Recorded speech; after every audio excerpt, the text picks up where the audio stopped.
Het is over de weekendje kindermishandeling en daarom gaat Plein praten deze keer ik hoor.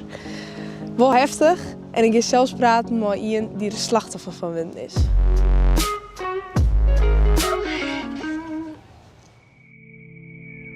Lang geleden, niet zo heel ver hier vandaan, leefde er een jonge prinses, een prinsessenridder.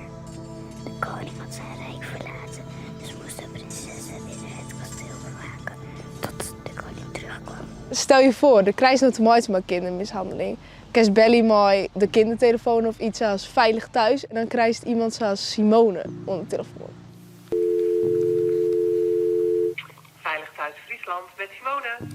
Hoi Simone, met Gaiske van Plein praat Omroep Friesland. Hi Gaiske. Wij hebben het deze week over de week tegen kindermishandeling. En wat is kindermishandeling eigenlijk? Wanneer je als kind te maken krijgt met bijvoorbeeld ruzies tussen je ouders.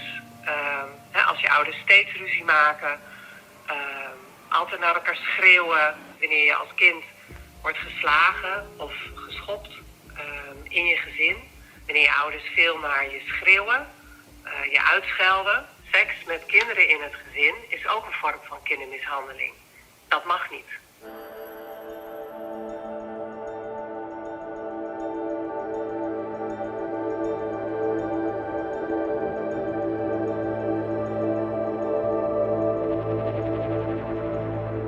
Ik ben hier nou te gerne met Nienke. Kun je misschien iets over jezelf vertellen? Ik ben Nienke. Ik ben 18 jaar. Ik heb best wel een bewogen jeugd gehad. Kun je daar iets over vertellen? Mijn jeugd was best wel lastig.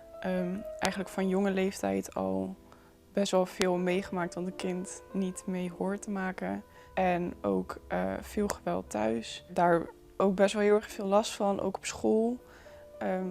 Dat de docenten eigenlijk zich best wel heel erg snel zorgen maken, omdat ik heel stil was, heel verdrietig altijd leek.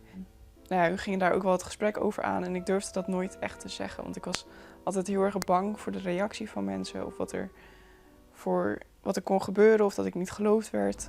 Sinds het vertrek van de koning had een stiltevloek het rijk in zijn greep. Niemand mocht nog praten, lachen of huilen. Zelfs een hardlopen was riskant. De prinsessenridder maakte zich klaar voor vertrek, want het was niemand anders dan zij om de donderbloem op de donderberg te plukken en de vloek te verbreken. En in een razend tempo beklom ze de donderberg. Merel, wat had ik nou gezegd? De prinsessenridder kon de bloem bijna.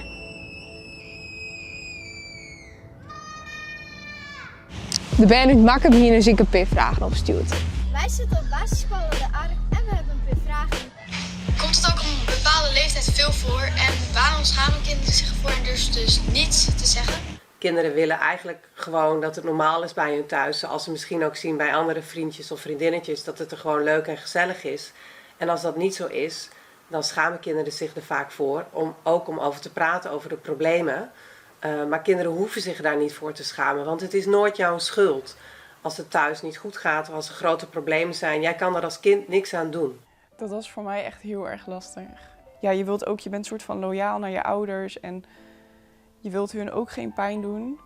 Dus dat was heel erg moeilijk. Maar daar werd vanuit mijn omgeving, bijvoorbeeld door school, best wel goed op gereageerd. En dat heeft mij wel, geholpen, zeg maar.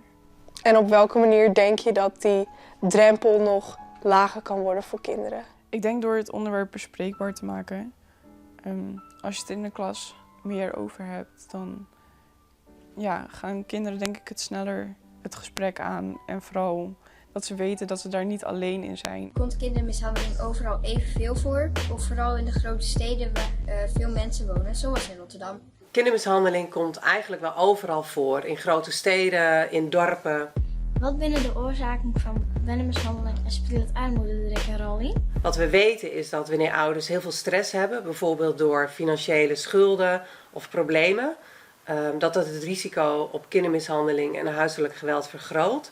En wat we ook weten is dat als ouders te maken hebben met persoonlijke problemen bij hunzelf, heel veel drinken of heel veel drugs gebruiken, dat het risico op kindermishandeling en huiselijk geweld ook vergroot. Hoe herkennen we het eigenlijk op school of op het plein? En kunnen we er eigenlijk ook iets tegen doen? Kunnen wij de kindertelefoon opbellen als we denken dat het gebeurt? Nou, wat een mooie vraag. Ja, ik denk dat de kindertelefoon bellen een heel goed idee is. Als je hoort dat een vriend of een vriendin in jouw omgeving te maken heeft met kindermishandeling, of als je daar zelf mee te maken hebt, praat erover met anderen. Dat is heel belangrijk. Hou het niet bij jezelf, praat erover, ga naar een volwassene en vraag of die je kan helpen. Hoe gaat het nu met je? Ja, nu gaat het eigenlijk heel erg goed. Wel een tijd even lastig geweest, ook veel moeten verwerken. Maar ik ben er wel echt goed uitgekomen eigenlijk. En ik ben heel blij dat ik nu met mijn verhaal hopelijk anderen een beetje kan helpen. Ik heb wel hele bijzondere gesprekken gehad en dat vond ik wel heel mooi, maar ik wel heftig. Maar daarom moeten we het er juist over hebben, denk ik. Dan wie dit de aflevering van deze week alweer. Vergeet net te liken en te abonneren en dan zie ik je de volgende keer.